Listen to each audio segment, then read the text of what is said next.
Hello, everyone, and welcome to Boston Balling. I'm your host, Gabby Hurlbut. Hope everyone's having a good week. The weather has been beautiful, at least where I am anyway, and everyone's outside. Everyone's getting together with people, so that's really promising. It's a good time to be a sports fan. There's a lot of excitement going on right now in sports overall. Unfortunately, we have experienced a little bit of disappointment with the Bruins. We're going to get into all of that on this episode. But first, I would like to introduce my guest that I have with me. He does very, very, very good Bruins coverage for Boston Sports Journal. He's been all over kind of Massachusetts, covering different sports at different media networks. And I'll let him talk a little bit about that too. But Connor, how are you doing? I'm doing very well. Thank you for having me on the show. You're welcome. Yeah, I appreciate you coming on. Yeah, we were just talking off air a little bit about just kind of the disappointment in the how the Bruins season ended, and we're going to touch on all of that. But first, can you just tell people a little bit about, what you do and how you got involved in working in sports, kind of what your path was? Yeah, so I'm currently at Boston Sports Journal now as the Boston Bruins beat writer, and for me, I think kind of just the path. It's always funny when people ask me like how you get involved in sports. Where'd you kind of find that passion for it? For me, it was like very like baseline. Like in high school, we didn't have like a school newspaper or anything like that. For me, it was like, well, I like sports quite a lot, and I am really bad at math and science, and I like writing. So like, might as well combine all those things together, and hopefully something good comes of it. So that's more or less how I eventually went to Boston University, and at that point, I still had no idea what I was doing. Like, I didn't join like the school newspaper there until my sophomore year, and had no like writing experience, no writing clips, but kind of just you work at it. I started from, some of the smaller sports teams at BU, eventually got to BU hockey, which was always kind of my favorite sport. A team that I would have loved to have the chance to cover. And I eventually did my senior year. And that was kind of the big, stepping stone for me personally, because the year that I covered them as a beat writer was the year they went to the national championship game. So that was, Jack Eichel's year, and Matt Grzelcyk had a great season.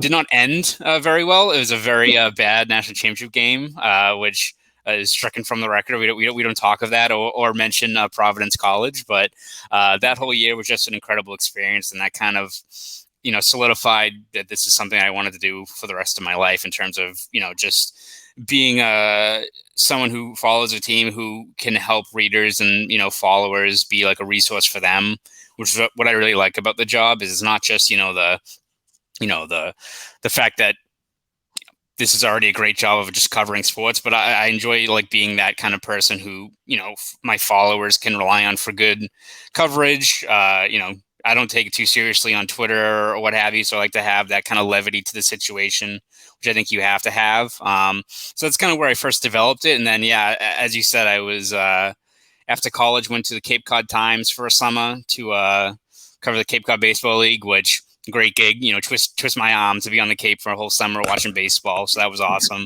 Who wouldn't love that? Yeah, exactly. Yeah, it was unbelievable, and there's so many. Anyone who I think goes down the Cape should definitely go to a few games, because you're going to see multiple MLB players down there in a couple of years. So that was a great experience. And then before I got to Boston Sports Journal, I was over at Mass Live, based out in Springfield, and out there, I started off with high school sports, so covering all that over in Western Mass, and then kind of eventually just started covering Bruins on the side. It's kind of like a side part of the job, and one thing led to another, and I got a call from my current boss asking if I was interested in working at BSJ, and jumped on the opportunity, and kind of the rest is history, as they say. That's great. Yeah, it seems like you just kind of it was something you've always known that you wanted to do, was be involved with sports. Because I'm the same way. I've known for a while really that I was serious about working in sports and that that's what I wanted to do. So it just seems like you were really similar, and that was something that you were looking to get involved in for a while. Yeah, no, absolutely. And it's always interesting when people talk about how they first get involved in it. I don't think it's very much like an organic process, right? Yeah. It's not like someone who's just like, I am going to become a sports writer. It's like, oh no, it's usually it's you grow up watching or playing sports and you get, something about it is just engaging. And I think from the media perspective, it's whether it's, for me, it was watching, Red Sox games on Nesson and having like the Globe writers be on like in the pregame show talking about it and all this stuff. I'm like, how does people know all this stuff? What do they do for a gig? It sounds pretty cool, right? It's all kind of a baseline thing like that where I think people kind of first learn to get involved in media, and it kind of goes from there. But I think everyone's path is so drastically different. I don't think anyone has the same trajectory. It's not like, in sports where everyone has to go from single A to double A or what have you. People kind of get in this market all in a variety of different ways. And obviously there's a good amount of luck involved as well, which I think, I've been very fortunate with. But that's kind of how I got here, is just, started at BU and kind of just went from there. Yeah. And I always try to tell people too, that at least from my personal experience and what I found, that it's just getting involved in as much as you can, especially in college. I know that the experiences I got in college and being actively involved in things really helped me and opened doors for me after school. Like I did some internships during college and I was involved in my school's TV station and everything like that. So similar to you with the college stuff. And I feel like getting that type of experience early is something that's really important if you want to work in the sports industry. And I try to tell people that a lot. Yeah, absolutely. I mean, it's one of those things too, where I think everyone who has made it in the media market will always say it's all about experience, right? I mean, there's plenty of kids who I think, graduated from BU, and it's the case with every school, right? Where you graduate 4 years and you didn't have like an internship. It's like, going to college classes, you're learning like from like a PowerPoint presentation or what have you, or doing like one man on the street interview during your class block isn't going to get you ready at all for like the real world or just like real life situations. And some of it's like, being pushed out of your comfort zone, or it's about, dealing with messing up or what have you, which better to do that now in college where everyone doesn't know what they're doing than, going out to the real world and doing it. So, yeah, I mean, as you said, I think it's that, learning on the fly, that real world situations, whether that's your, internships or the school newspaper or everything, that's far and away the easiest way to do that. Because if you just go through with just like, college classes, you're going to get to a real world situation and be like, well, they didn't teach me this. It's like, yeah, well, that's journalism, right? There's not a lot of like practical stuff that you can kind of apply before you're kind of tossed out into a real situation. So, no, as you said, like experience is far and away the most important thing you do. And it's all about joining as many things as possible. Like it's not limited to a newspaper and writing. It can be, radio or TV or all those things. And at that point you learn what you're good at and what you're not good at. Like I did TV and I was not good at it, but like I was much, was much better with, writing and stuff like that. So it's all about during those, 4 years or so, whatever you have in college, it's about taking the most of that opportunity and kind of finding out what you're good at that point in your career.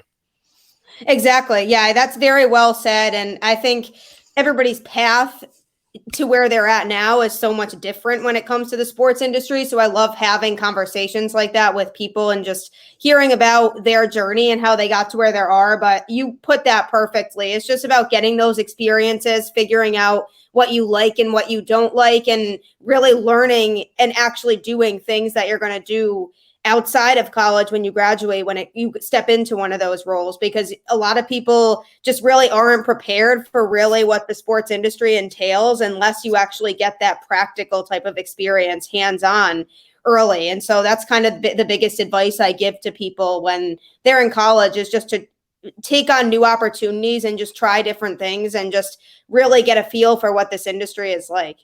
Yeah, absolutely. And I think another important part of it too, I think it's something that definitely affects people who are usually right out of college too. But I think people have to be cognizant of the fact that it's also about trusting the process, which I guess is a cliche. Maybe the Sixers don't want to talk about it right now, considering how they're looking in their series. But it's definitely like a gradual process too, where I think a lot of people expect, and there's obviously situations where people get right out of college and, they land a gig at the Athletic or what have you, some, really established newspaper, and that's awesome. And it's all well deserved, but there's also a build up, or, it's you rising through the ranks and learning stuff on the fly that is key. It's not, if you go into like you graduate college, even with like a great resume and you're starting, like where I did with like high school sports, like that's far from a bad thing at all. Like there's people who expect that it's going to be right up to the majors with you right after college. Right. And that's usually not the situation. And it's all about kind of staying the course and learning and making the most of your opportunities. Because like for me,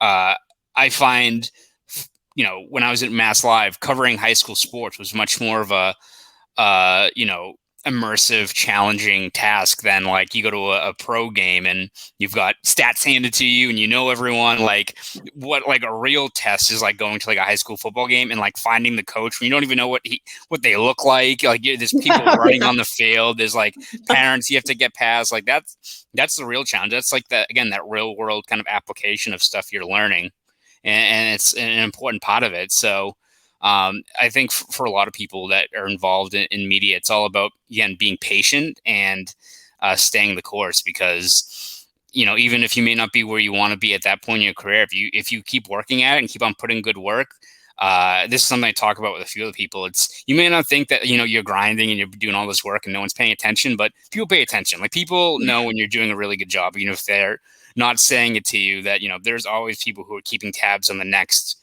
great wave of writers or anyone involved in sports media. So it's all about just sticking with it.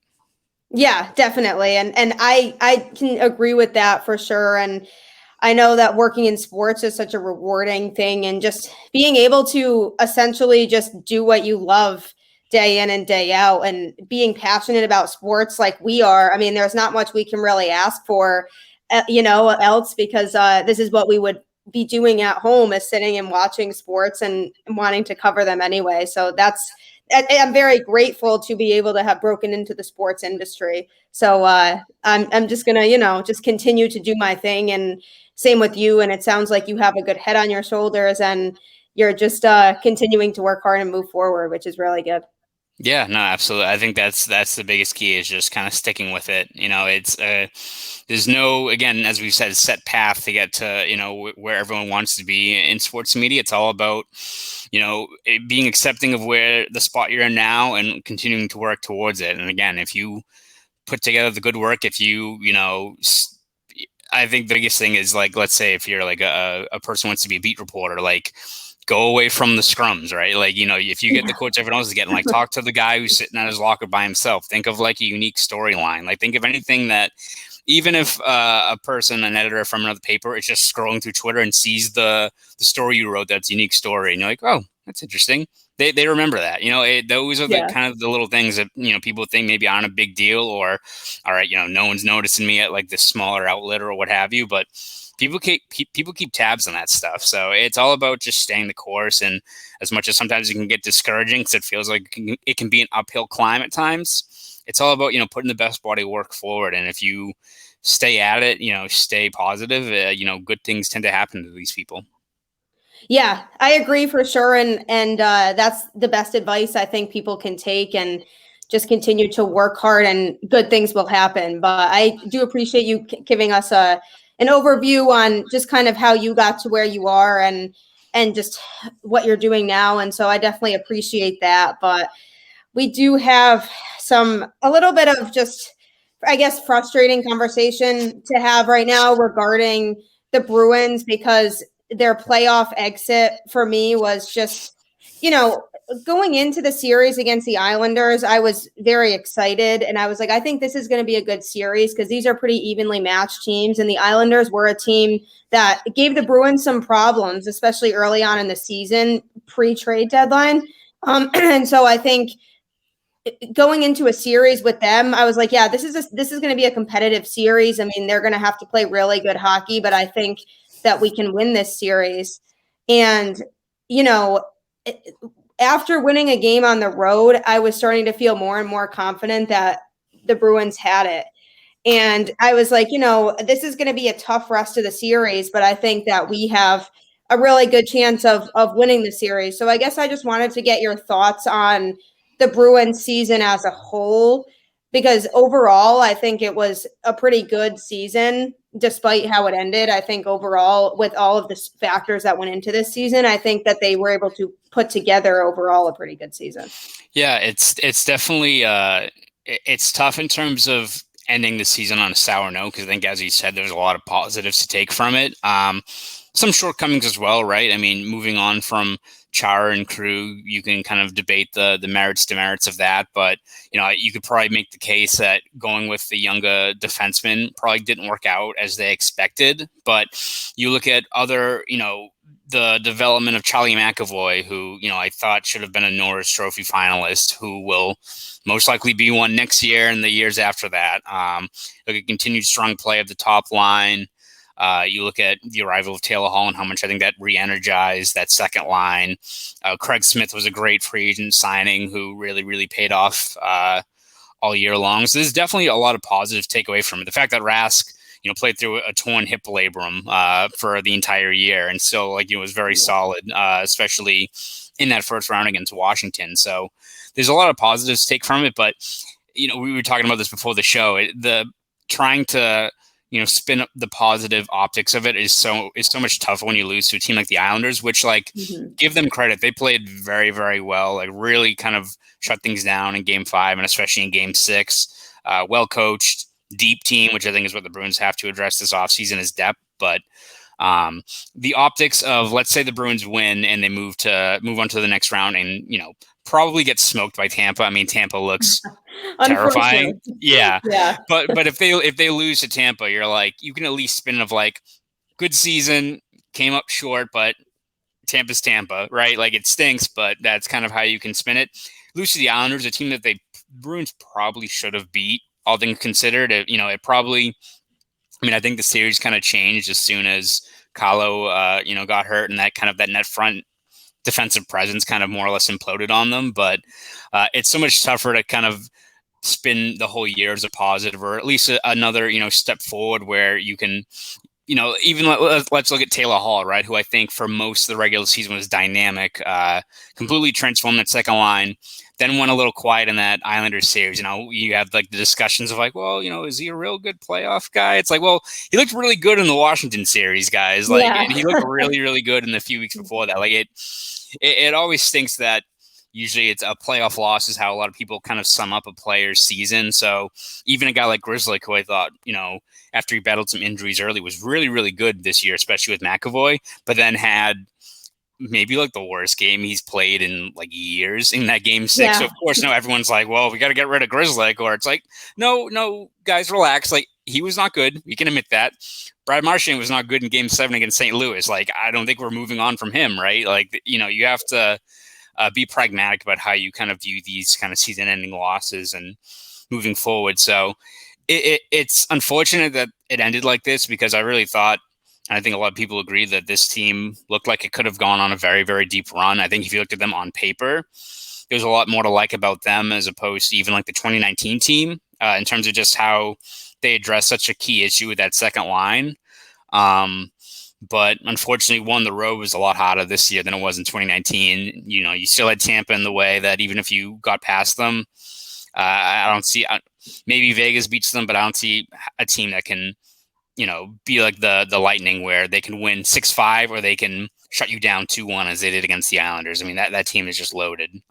So for the Bruins, it's unfortunate that, again, every year now where they've got this such a tight window in terms of contention, that you lose another year when, you're stuck in that same, what could have been with Kahlo or Miller, or if Andre Kasha was healthy, or all those things, which doesn't really help you in the grand scheme of things. But for them now moving forward, it's all about kind of taking a long look at the state of the roster and deciding, are we retooling and going for it one more time or 2 years, or is it time to rebuild? Which you look at kind of the state of this team's, prospect pipeline, pretty bleak. If they do a rebuild, it's going to be pretty extensive, time kind of retooling and getting back to where they were.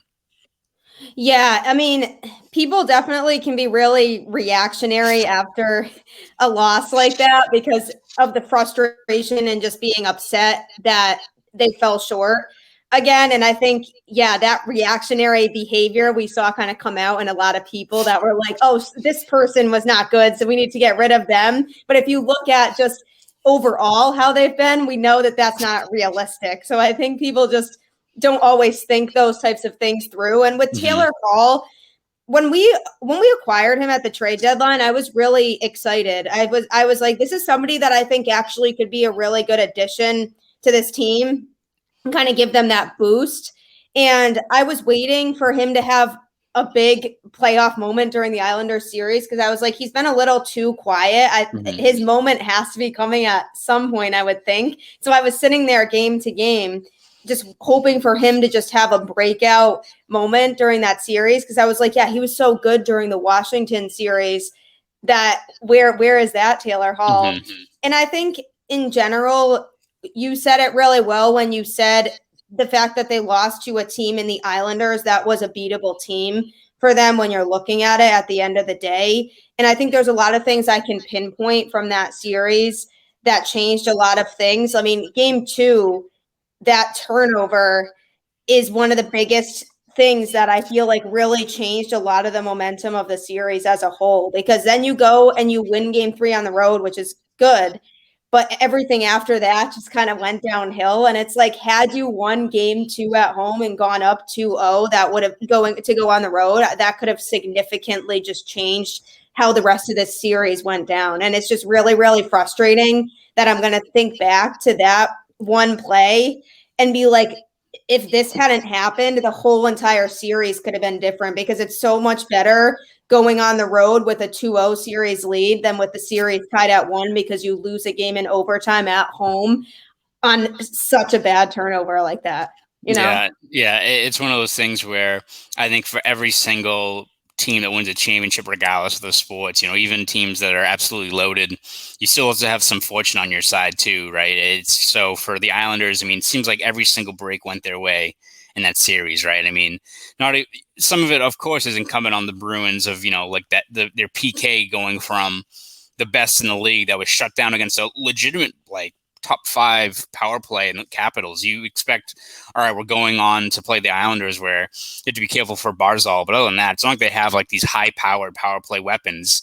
And all of a sudden they're dicing up. The Islanders looked like, like a 70s era, like Soviet team. I was like, who are these guys that they're playing like that? So some of it's incumbent on the Bruins to kind of fight through kind of those situations where things go haywire. But you also need those breaks to go your way, and they didn't go at all in that series. So whether it's the lows on turnover, the refs in game 5, which I try not to like talk too much about, but stuff to ignore it when it's that kind of blatant, right? Yeah, like, I mean, it was pretty obvious. I mean, if it was a minor thing, then I wouldn't say anything. But I mean, Bruce Cassidy was really vocal about it afterwards too, as a lot of people know, and I think it's just too obvious to not talk about. Right. It's like game 5 against the Blues with the Achari trip where it's like, I remember like as soon as that happened, I was like, I was like shocked. And then I was like, oh, I have to write so much about this now. And I don't want to write about, I hate writing about the refs because all it leads to is just like people in the comments just fighting each other, which is usually what ends up. But looking just at this Islanders series though, like between multiple, deflection goals or what have you, you need kind of that fortune to be on your side in any series like this to kind of survive and advance. And that kind of just didn't fall in the Bruins' favor at all. And then you add on the injuries, whether it's Miller or especially Kahlo who goes down. It's kind of like the perfect storm for the Bruins in terms of things that could have gone wrong. Like you didn't lose a Bergeron or a Marchand or a guy like that, obviously, but you can only, deal with so many things going haywire before eventually things start unraveling. So, as good as that PK for the Bruins was all year, you lose 2 of probably your best net front defenders there. Of course, what do you know? Like, Beauvillier is going to get in that grade A ice. You're going to, have guys be stuck in bad spots, get caught looking, kind of get caught puck watching, especially. So, it's a tough break for the Bruins in terms of just how that series went, because especially in that game too, where they came back, in that third period. Yeah. In that third period, you're like, all right, well, this seems about right. This is the veteran team that we know that always seems to like not like get rattled by anything, and to have it end on a, it's one thing if they came back and lost off of, deflection goal where you're like, all right, what are you going to do there? It It's like, stinks. yeah, that's unfortunate, but it's Yeah, totally different. to have that happen as soon as like Lozon made that pass and it bounced off, I think it was Coyle's skate. I think everyone in the media, like row, was like, oh, "Okay, here it comes," because like you knew that was how a game like that was going to end. So again, yeah, you need fortune on your side. I think in any deep playoff run, and the Bruins just kind of every brick kind of went against them in this series, and then once you're already dealing with a really shorthanded decor and the lack of depth kind of across the roster that was going to be able to pick you up, which is kind of what you saw in 2019. Like even in those series where Columbus or early on in that Carolina series where the Bergeron line was kind of kept in check, you had the Coyle line producing, you had DeBrusk scoring, you had all these other guys contributing. Really wasn't the case this year, which has been an issue for quite a few years in a row now. So if you kind of look at what the Bruins have to do this offseason, there's no kind of set one major thing. They've got a whole bunch of fires they have to put out to kind of get this team back to being a true Stanley Cup contender. Yeah, and I mean, one other thing that I will say is just defensively they struggled in that series overall, and there was just they were not giving Tuukka a lot of help in a lot of those games defensively, and that was tough to watch too. And I know that it's easy for people to just like pinpoint everything to him because that tends to happen. Mm-hmm. And he did not look good in game 6. And granted, I wasn't even sure if they were going to start him in game 6 because he wasn't fully healthy. And everybody was like, I wonder if we should just start Swayman instead. But I was like, do we really want Swayman to start in an elimination game when he doesn't have the experience like Tuukka has? You know what I mean? So I wasn't surprised that they went with Tuukka in game 6. But overall in the series, the defense just did not look good, and they struggled a lot too. So that was another big thing, I think, that I found frustrating throughout the entire series. Yeah, absolutely. I think that was the biggest issue and probably what has to be their major focus this offseason is adding to that decor. Because it's not, people will talk about the fact they need to get a lot more bigger guys, which I think is the case. They can look at maybe getting a guy like a Jamie Alexiak, who's a free agent, who's 6'7", who fits the bill there, right? Who's, not just a big body, he's also a very good shutdown top 4 guy. But yeah, whether it's, the fact that you have 2 kind of smaller puck movers and Grzelcyk and Riley together, like I think I really like Grzelcyk when he's with McAvoy, and I like Riley as a player, but I think Mike Riley on a championship contender team is more of like a third pairing guy. He shouldn't be like your top 4 guy, matched up against other top 6 forwards, a good forechecking team, because they're gonna pressure him. He's gonna turn the puck over. He's not built to kind of deal in that role. So I think that's probably the biggest shortcoming for the Bruins is one, depth, because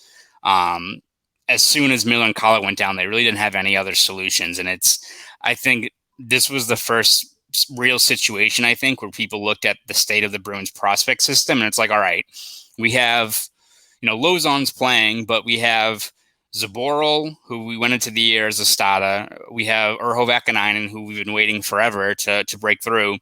And our best option is Jared Tenorti. It's like, and like, I will give Jared Tenorti credit that, like, as a waiver wire pickup, he was pretty solid, but it's kind of a telling thing for the city of prospect system that, like, in a game like this where you need just bodies out there, that like he was the best option, a guy who I think only played about 12 minutes in that game 6. So I think you look at just the state of the Bruins defense. One, you need to just sign more guys, whether it's even a depth guy, whether it's another, like a guy like a Steven Kempfer or someone like that who can just slot in when needed. You need that, but you need like a definite top 4 presence, whether it's with Kahlo or McAvoy. So whether that's in free agency, like a Alexiak or a Martinez or one of those guys, or maybe it's a trade. They were linked to a guy like Matthias Ekholm, who is like the perfect fit of what you would be looking for, but you also have to, give away some pieces for that, which is easier said than done. But I think for the Bruins, it's all about, one, just adding more bodies, and 2, adding a bit more size, because you can't go through a postseason with the defense either that thin on the depth chart or not big enough to deal with a team like the Islanders or a team like even the Lightning. Like, they've got, Patrick Maroon and all these guys, like, they finish their checks. And if you've got smaller guys back there, like even Grzelcyk, as a BU guy, perhaps I'm a bit, biased in terms of my praise of Grizzly. But if Grizzly is, a guy that you put out there when you have ozone face-offs, or if he's a guy that you can slot further down the lineup, like that's not a bad thing, right? Like if you got Ekholm and he's with McAvoy, that's great. Like Grizzly can still be very, very effective as a second pair or third pairing guy. So it's all about, I think the biggest issue is finding that legitimate top four defenseman, and then just kind of rounding out the rest of the roster, because that was kind of the biggest concern going into the postseason, was the state of that defense with injuries, and more or less that was kind of what undid them in that series.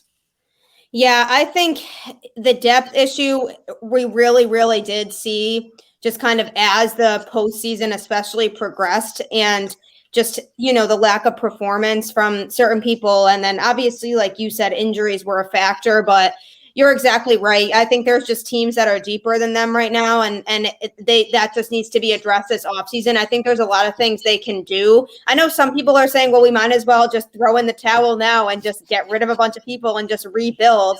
But I'm not on that boat yet, because it's this is a team that is so close to being a championship team. It's not like it's a team that is just barely making the playoffs every year and is just kind of staying afloat. Like, this is actually a genuinely competitive roster. And so it would be kind of just crazy to say right now we need to just get rid of everybody and just start to do a full rebuild. Yes, I know there's young guys on the team now that are, hopefully going to be really good in the future when they do eventually have to move on from those veteran players, which, I mean, who knows how long they're going to really be here at this point. But I think in general, now is not the time to do a rebuild. Now is the time to just fill out those holes and just really set yourself up to win a championship. Because like you touched on earlier, they do have those veteran players that we're kind of losing time with them to win a championship. And every year that passes that they fall short, it just gets to be more and more worrisome. But I think that they need to use that mentality of, we just have some holes we need to address this offseason. And I think that this needs to be a really big offseason in terms of the moves that are made, because I think that there's a lot that they can do. And we've seen this over and over again with them falling short. So I think now is the time to really just address all of that and move in the right direction, because it's so frustrating how much talent this team has, and how, and it's built up throughout the season. And, towards the last few weeks of the regular season, I was really confident about the playoffs. I was like, this looks like a team that's ready to compete for a Stanley Cup right now. And once the regular season ended, I said, yeah, I'm pretty confident in what they can do in the playoffs. And then I was like, I mean, maybe we'll eventually have to run into Tampa, which would not be fun. But I was like, we'll approach that when we get there. But I really thought that they, based on how they were looking at the end of the season, could have beaten the Islanders and gone to the next round. And so I think now they're at the point where there's just some holes that need to be filled, but I don't want them to touch a lot of the people that are there already right now that could help you win a championship, because they decide to go full rebuild mode, because I don't think that's the direction to go in right now either. Yeah, I think you just have to be very realistic with how the state of this roster is, and, just be accepting of the fact that in the next couple of years, it's going to be tough, right? Like, would you rather rebuild now and waste at least, a year or two of potential contention here? Because the Bruins are in a spot that, this isn't like the Blackhawks in 2019 or 2018, where like their time is clearly done, and like they were getting bounced in the first round. You're like, all right, are they? Just blow it up, guys. Like, it's over. You can admit it's over. It's fine. You guys won 3 cups. It's okay. The Bruins aren't in that spot yet where, I mean, you've got multiple like potential Hall of Famers. I mean, definitely Bergeron, but like Marchand, Pasternak, all these guys signed to these deals, especially like where they've got this much cap flexibility to, wave the white flag now, where you've got potential to add multiple guys to this roster already. Like, even looking at this upcoming season, if you're able to re-sign Krejci for $4 million and save $3 million off his old contract, if Hall, who's already said he's willing to sign probably below market value, if Rask, which is already a that's going to be an interesting situation of just how they tackle it. But if he Yeah, I does was come gonna back, touch on that anyway. if he does come back, it's going to be for cheaper than what he signed before. So you have a chance to retain all these key cogs without, paying them the same amount, and also having more money to spend on, a top 4 defenseman, a guy to put on the third line with Coyle. Like, there's so many other ways you can kind of shore up this roster. And I think it's kind of the only option they have is to retool and keep on trying at it for as many years as you have with this core in place. Like, I kind of alluded to it. It's like in those old Looney Tune cartoons when like Wile E. Coyote would run off the cliff and like he wouldn't look down. As long as he didn't look down, he wouldn't fall. That's like what the Bruins are doing. Like, keep on going for the cup. Like, don't look down because you're already in a bad spot. So like, keep on trying, because if you already just blow it up now, this isn't like a rebuild where it's, we're going to stink for 2-3 years. Like, you don't have the prospects to even like slot in guys right now. Like, you're wasting like 4-5-ish years of guys like McAvoy and Pastrnak. Like, you don't want it to be a rebuild where you're ready to contend again and Pasternak's 29, right? You don't want to be in that situation. So if you retool and you make another push for the cup, which is already would be well worth it. If you win a cup and then you blow it up, it's worth it, because you that's the only thing that really matters. But let's say you stay competitive. Let's say Hall stays here, and in 2 years, if Krejci leaves, maybe you get another free agent on the market. I think one thing the Bruins have that I think helps them out is the culture they've built, and that's something that Coyle mentioned when he got here. It's something that Hall has mentioned. It's something that Craig Smith has mentioned. It's that it's not like the Bruins are like a NBA super team or anything like that, where it's like, oh, like everyone come here. But I think that's something that does weigh on a lot of guys is being in this market and being in the environment that they've kind of cultivated over the years. I think that makes a big difference. So I would rather, I think a lot of people would agree, try to contend for at least another 1-2 years, and then who knows what happens. Like, you at least give yourself a shot. You're in the ring. That if maybe a guy like Alex Barkov decides to leave Florida and you want to pay him, maybe he's interested in going to Boston. You wouldn't want to come here if it's a complete rebuild, right? And it's Jack Studnicka or Hovakanainen or those guys. But if you are pitching, a successful product and you've had a couple more good seasons, who knows what happens, right? So I think for the Bruins, it has to be that mentality as opposed to blowing it up, because even if a rebuild is inevitable, might as well make another 1-2 good years out of this core that you have with these guys signed to these deals than just, jumping head on it. Because let's be, realistic. If they really wanted to blow things up, they should have done it probably like 2-3 years ago. Like, there's not really guys you can do as like a fire sale unless you want to move like a pasta, which you're not going to do. So, you're not gonna, you're not going to get. That would be upsetting. Yes, that would be like the most Bruins like heartbreaking move ever. Yeah, I know. People would be like, I'd be like, I don't even know what this team is doing then. Yes. If they made that move, I'd be like, I have no answers or explanation for this at all. Right. So, like, I mean, it's not like you're moving like DeBrusque for like a top value now. You don't have like a lot of younger forwards who could get like a good trade piece. You're kind of, your window to really do a fire sale was a few years ago. So this is your only option. A lot of teams would love to have the opportunity to be like, all right, well, I guess our only option is to run it back and try to win a cup again. That's a pretty good spot to be in. Like, we'll see how we are in 2025 with what this team looks like. But for right now, with the opportunity you have, might as well go for it. Yeah, I mean, you need to take advantage of that core group right now that you're not going to have later on. And there's plenty of time down the road to do a rebuild and focus on that if that's going to be your goal longer term in the next few years. But having the opportunity they have right now, you don't want that to go to waste when you are a team that really potentially could win it all in the next couple of years if you just get some pieces around the talent you have now. And I think that still is what needs to be the focus. And I think at the trade deadline this year, I was waiting at the trade deadline to see what they were going to do, because I was like, I mean, they need to do something. They can't just be quiet. And then acquiring Taylor Hall, I was like, yeah, I like this move. And he really did make a difference in that last part of the season when he was here. And so, I mean, hopefully he stays. And like you said, the culture thing, I think that's huge. I think that it's really telling what the players say about each other and playing together and just the environment and what goes on in the locker room. I think that that's a really big thing. And I think that's important because a lot of people always talk about culture and how it contributes to a team's performance. And I absolutely think that that's 100% true. And I think this group of players really enjoy playing together. And you could see that in a lot of games this season, how much they really cared about playing together and they wanted to win. And I think that there's a big level of respect among each other. And I think that's huge. And I think it's going to make players want to come here.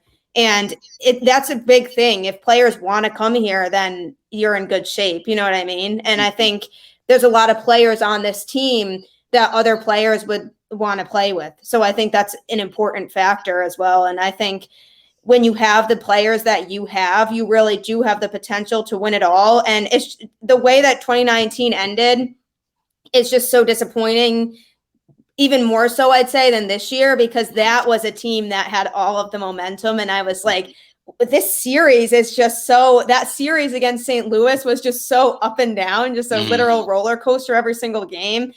But I really, really thought that it was going to end in the Bruins' favor. And I think that that was the season where everyone really thought that they were going to win it all. And it was just so upsetting the way that that ended. And then 2020, I kind of discount a little bit. I mean, obviously it was good for, it was like just the way that with the circumstances of last season, it was obviously hard. So I'm not discrediting Tampa's championship from last year, but just 2020 as compared to 2019, I'm just not weighing them kind of the same because 2020 was just a weird season.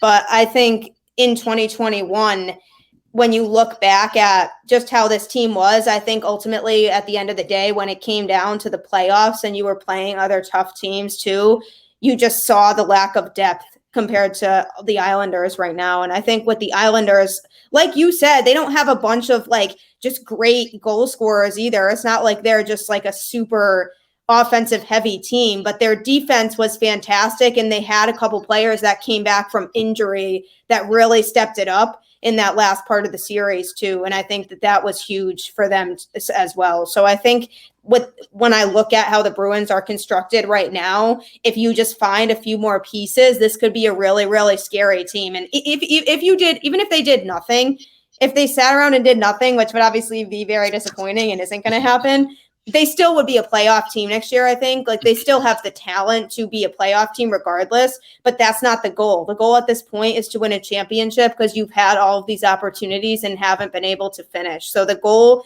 now for the next couple of years anyway, I agree with you, while you still have these guys, needs to be to win a championship now and not waste. I hate to say waste that talent, but in a way that kind of is what it would be. You know what I mean? So I think they really need to just be in that championship now mode. And I wonder what that exactly is going to look like. But I do think we see a lot of moves this offseason. I don't think that it's going to be a quiet offseason for the Bruins by any means. But and you did touch on this a little bit before, but would you like to see them re-sign Tuukka? Because there's been mixed opinions on that among the fan base from what I've seen ever since Game 6 when they lost, really. I've just seen a lot of people giving mixed opinions on how they feel about Rask at this point. And I think, there's a lot to consider in that because I think people are looking at his history in the postseason and that's kind of deterring some people from wanting to re-sign him, but other people are on we need to keep him here. So I'm just curious what your thoughts are on that. Yeah, the goaltending situation is going to be like just fascinating of how they tackle it because I don't have any issue with signing Rask in terms of like, well, can you win with them or anything like that? Like, I don't overthink that because, like, if he's going to be back, if he's already said he only wants to play in Boston, if you're going to sign him for a lot cheaper, which is going to be the case, what's the risk in getting him? And if he comes back in February or January and he's the player he was, if he's fully healed, it's people kind of freak out when a goalie has a labrum surgery, but that's the exact same surgery that Tim Thomas had before he won the cup the year before. So people kind of forget that. But I think the bigger issue is what you do in the meantime for that. It's kind of like when you map it out. I feel like Charlie and Always Sunny, where he's got the big whiteboard with all this stuff like tied together. Because there's no like really easy way to get from where you are now to potentially coming back, right? Because you could go with Swayman and Vladar as kind of the stopgap, and You hope that Swayman holds his own, which I think Swayman's a fantastic prospect. I think he's got a very, very bright future. But if you're already in this win now kind of window, there's a whole lot of risk like rolling with just those two rookies as kind of your guys. Like it's to be expected that these guys are going to hit a bump in the road. Like look at people thought the Flyers are going to be nasty this year. I had like my bold predictions was the Flyers are going to finish first in the East. Didn't work out. Yeah, did not work out. And a lot of it kind of comes back to the fact that their goalie and Hot really kind of took a step back, which unfortunate for them, but I think that comes with the territory of these younger goalies kind of adjusting to the game. Like look at Tuukka Rask. Tuukka Rask was fantastic as a rookie in 2010. Takes a step back. The Bruins benefited that they had Tim Thomas there, right? So and the rest is history. So for the Bruins, you hope that Swayman and Vladar can hold their own. And who knows, maybe Swayman is fantastic. Maybe he wins the Calder next year and you don't have to worry about it. But what happens if you're in, December and Swayman's got like a 902 save percentage and Vladar is kind of the same spot and you're kind of treading water and you're hoping that Rask comes back. But by that point, you need to be like a Vezina kind of level at that point, coming back off hip surgery, which is tough ask for him at that point. So what's the other solution, right? Do you sign like a veteran backup goalie? Do you sign like a Jonathan Bernier or a guy like that? Because that's already kind of weird to pitch to. It's like, hey, we really need you, but we're also going to sign Rask. So like, if Swayman's also pretty good, you might be on the outside looking in. It's like, well, all right, well, I may not like go into an offseason expecting to be a full-time starter in the NHL, but I still would like to have the security of being a backup. So it's going to be fascinating to see how they tackle it. I think in terms of moving on from Rask, I don't think you have to overthink it, that if he's willing to sign for a value deal and the potential's there for him to be healthy and start anew. And I mean, he played with a torn labrum the entire year and was still pretty good, right? Like I think people tend to overthink those things with just whether you can win with Rask. Like get the best possible personnel around you, and Rask is that in that situation. It's just what do they do from September till whenever he comes back. So, and who knows? Maybe it's you sign.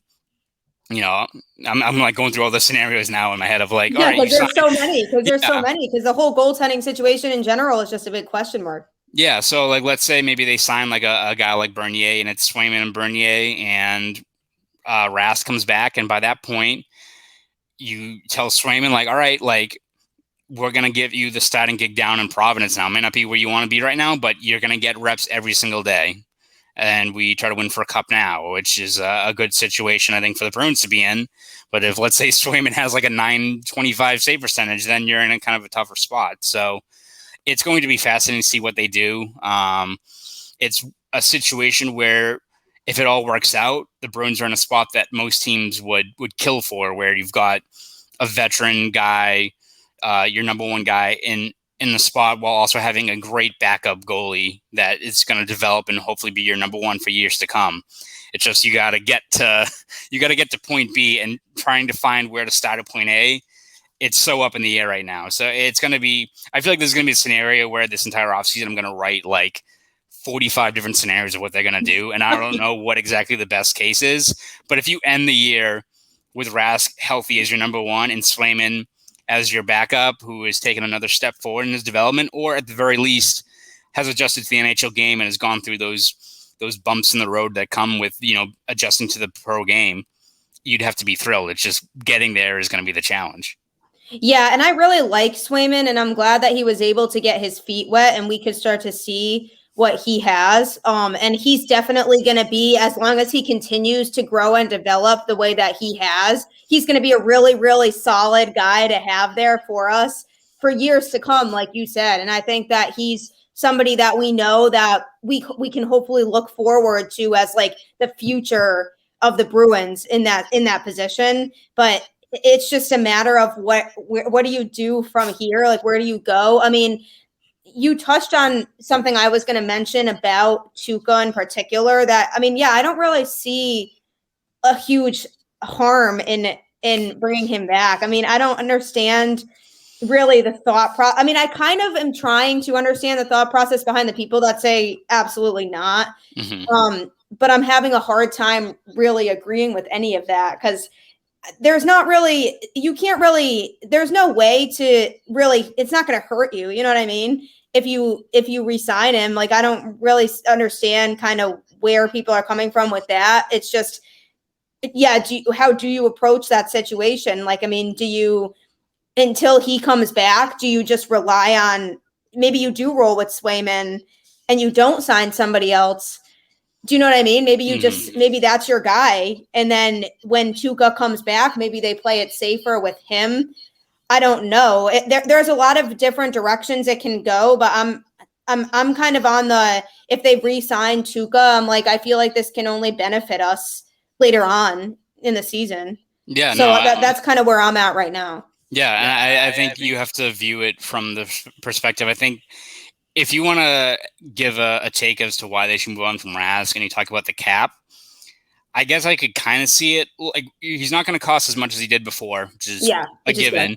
Yeah. But let's say he signs for, I don't know, 3.5. We'll say $3.5 million, and you also have to sign like a guy like Jonathan Bernier or something for like $2 million. It's like, all right, well, we're allocating $5.5 million that, you know, if we just roll with Swayman and Vladar and hope for Rask to come back, we save some of the cap. So if, you know, the difference between maybe signing, let's say, like a Kyle Palmieri or like a Blake Coleman, which if you got him for your third line or you flip him with like Craig Smith, that's great. Like, any one of those guys is great. Yeah. If that's the difference between signing those guys or a guy like, you know, like a Kasha or something where it's like, well, he could be good, but we don't know. Like, you'd feel a lot better going to the third line, you know, into the season if, like, all right, Coyle had a tough year, but like he's got a legitimate 20 goal scorer next to him. Like, they should be a lot better. If the difference between signing him, a guy like that, with maybe more of a fringe guy, is choosing between signing like a veteran backup goalie, then it becomes tough, right? So that, I think, is one of the things they have to look at, is like, how much is Rask going to ask for? Again, he kind of gave the Bruins a whole bunch of leverage. I think, I imagine as soon as they did all those Zoom calls last week, like Taylor Hall's agent and Rask's agent were like, please stop saying you will take money for less because you're ruining all of our leverage. But but from the Bruins perspective, I think it's all about taking a long look at where, you know, you've got a whole bunch of holes you have to fill, whether it's on the defense or bottom six or what have you. So if you're going to, even if it's like, you know, you save $2.5 million by not signing a veteran backup, but it gives you a guy like a Palmieri or a Brennan Saad, then maybe it's worth it. So it's going to be a gamble.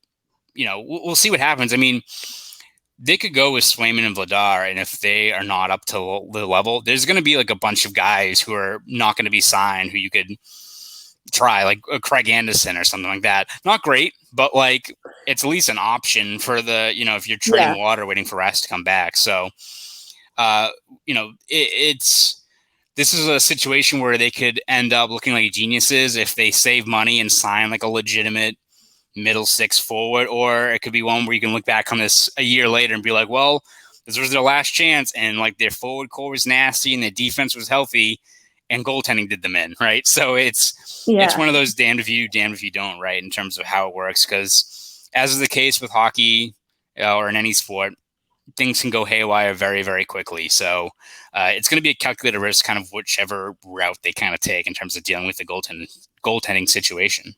Yeah, and either way, whatever route you do take, it's obviously going to be a gamble because you don't know how that's going to pan out. And you know, if they decide to roll with Swayman and Vladar and just see how that goes, I mean, that could end up being a really, really good option. You know what I mean? And then when Tuukka comes back, you know that you have more options there. But then if you do that and it doesn't pan out, like you said, they could always sign somebody, you know, afterwards, like after they see how this goes too. I don't think that that's out of the realm of possibility. So I think even if they don't in the off season, like immediately now, address that, there's always the opportunity, I think, to do it later if you do decide that that's what you want to do and just see how that goes to start the season. But I think it's a good thing that there's so many options and things that they can do, because I think it just opens a lot of doors. And I'm hoping that obviously whatever they do decide to do, that it works out, but you're not going to know that, you know what I mean, until it happens. So either way, whatever you choose to do, because you could sign somebody and that could end up not working out either. You know what I mean? So either way, whatever they do, it's just going to be, you're not going to know until it actually happens and until the season is going on and you're actively seeing whoever this person is, whoever they decide to roll with as the main number one guy, how that goes down. And so whatever happens, I mean, I'm going to trust that that's going to work out with the positives in me coming out. But I think, I think there's just a lot of different ways that they can handle it. And I think it's just going to be interesting to see what they do decide to do. Yeah, and it's one of those things too where I think people, as much as even people who don't like Tuukka Rask and have not liked him for years, I think people are now taking for granted how much stability you had, where regardless of going into every season of what people were talking about, the vacancy next to David Krejci or how they're going to fix these other issues. The last couple of years, you could go into every single season and be like, all right, we're setting net. We've got Rask and Halak. We don't have to worry about that. Now, regardless of what they do, even if they trade for Matthias Ekholm or they sign like a David Savard or they get a Brandon Saad and fix all these holes, and like, all right, this seems good. You're still going to go into camp, be like, yeah, this team looks really good. I really hope their goaltending holds up. Like there's still going to be that thought in the back of your head that it could go haywire very, very quickly. So it's going to be fascinating to see just how they handle it and whether they think Swayman's ready, because again, I think he's going to be a fantastic player in the NHL, but you have to be cognizant of it. You have to be realistic of that. These guys are going to go through those struggles. They're going to hit those walls. It's even guys who looked untouchable for years, like a Binnington even. Like, teams are smart. They get the book out on these goalies. They have hours of film. They pay guys a lot of money to scout these goalies and find their weaknesses. And if they start exploiting it, it's usually on the goalie to adjust on the fly to that. And that's a tough challenge when, if you're a guy like Swayman, who every stop has dominated, and all of a sudden they have the book out on you and you're like, I have to change a whole part of my game, like on the fly. Like, it's a tough ask for any guy, especially a young player who's just adjusting to the pro game. So it's going to be interesting just how they tackle it, because again, who knows, maybe Swayman's just the guy and he's the next in a long line of like a legendary Bruins goalie, but you can't go into the season expecting that. And you have to be ready to expect that he's going to deal with those struggles along the way. It happens to every single player. David Pastrnak didn't join the NHL and was a 40 goal scorer, right? I think even like his second season was kind of disappointing. I think he was injured and only had like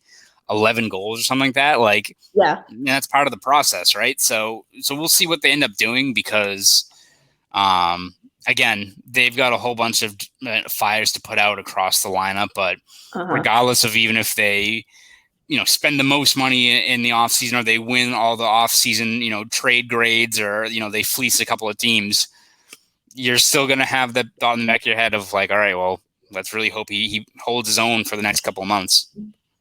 Yeah, I agree with that. And I think, people do need to expect that frustration will come if they do have Swayman as the guy. And it just, like you said, it just happens to everybody. But I think his future long-term is going to be really good here. So I think just giving him that time to go through all of that initial, early in his career type stuff. And then in the future, obviously, I'm looking forward to what he has. But I think the offseason in general is going to be fun. I think it's going to be cool to just kind of follow everything and see what they do. But I have a lot of optimism going into the season, just knowing that there's a lot of options and things that they can do. And I think that they're very aware of what needs to be addressed. And so I think that can give us hope that they'll take care of it. And we'll go into this season feeling hopefully pretty confident in what they've put together. Yeah, no, absolutely. I think they have to be cognizant now of the fact that you only have at least 1 or 2 more years left with this core as like true viable contenders. Maybe Bergeron's playing till he's 39, but I don't expect you to be, vying for a cup at that point. So, there's a lot of different options they can address, whether it's through free agency or trades, or even, it's probably not what a lot of Bruins fans want to hear, but whether it's staying the course with a guy like DeBrusk, who I think, was obviously the conduit of a lot of criticism this year. But, how does he do if, let's say, he's back at his regular spot at the left side, this season, if he doesn't have to deal with the struggles of, COVID and isolation, which I think weighed on a lot of players. A lot of them have talked about that. And There's, of course, there'll be the people who are like, well, that doesn't matter. There's obviously those people who don't take a pragmatic and realistic look at how this affects athletes who are people like all of us, right? And they deal with those struggles like everyone else. So, there's a case to be made there for maybe DeBrus has like a clean slate, comes back and is a 20-goal scorer again. So there's a whole bunch of different options that they can take, whole bunch of risk or gambles they can try, whether it's making a trade or, again, how they handle the situation in net. But at the end of the day, it's the only real option is to go for it again. And as long as you have this veteran core in place, you're still going to, again, as you said, baseline, you're going to make the playoffs. Like, even just having that top line and McAvoy by themselves is enough. But just how far they can go, it's going to come down to just how well they do at addressing some of this depth. Because as much as I think people talk about, when the Bruins lost to the Blues in 2019 or all these situations, and every year it seems like whoever wins the cup, teams want to copycat their kind of style of play. I think at the end of the day, the most important thing to take away from all these teams that win, it's not like their style is drastically different from one another. It's all about depth. Like, the Blues could roll out 3 D pairs that were going to shut you down. They had, look at, people want to talk about Tampa Bay and how, all right, they've got star power, which they do, and Stamkos and Kucherov and Hedman, Vasilevsky, but they roll out 4 lines as well. Like, you look at like Blake Coleman on the 3rd line, Cirelli, Barclay Goudreau. Look at the Islanders. Like, that 4th line can score goals for them. Like, that's, I think, the biggest key is just adding depth, which is, I think, the Bruins are realistic and know that's something they have to address. You can't have your bottom 6 kind of be treading water as they did for extended stretches this past year. So it's all about, I think, just rounding out that core. So even if it's 3 or 4 guys that they sign that, there's going to be, I know what's going to happen is during like free agency, they're going to sign like a depth defenseman who everyone's gonna be like, who the hell is this? It's like, okay, it's like, he's cheap and like he's gonna help you out. Like, you may not notice now, but like it's a good thing. It's better than like rolling out like Jared Tenorti as your second pairing guy. Like, take the long view at these things, guys. So I think if you're a Bruins fan, it's interesting to see how they handle the next couple of years, because I think everyone's well aware of the fact that there's probably a tough road ahead. But if you only have 1-2 years left at this, might as well go for it, right? Yeah, exactly. And I'm with you on that. We let's just go for it and just do what we can to really set the team up to just be real Stanley Cup contenders that can actually go all the way in the next couple of years. And I think that they really have the potential to be able to do that this offseason. So I'm excited. I hope that, we can go into the season feeling pretty confident with what they have. And I think that, there's optimism there as a Bruins fan. But I do appreciate you joining me on the show. This was great. And everybody, always appreciate you tuning in to Boston Balling. I always appreciate the constant support. And I hope everyone has a great rest of their day, and always appreciate everyone tuning in. Have a good one, everyone.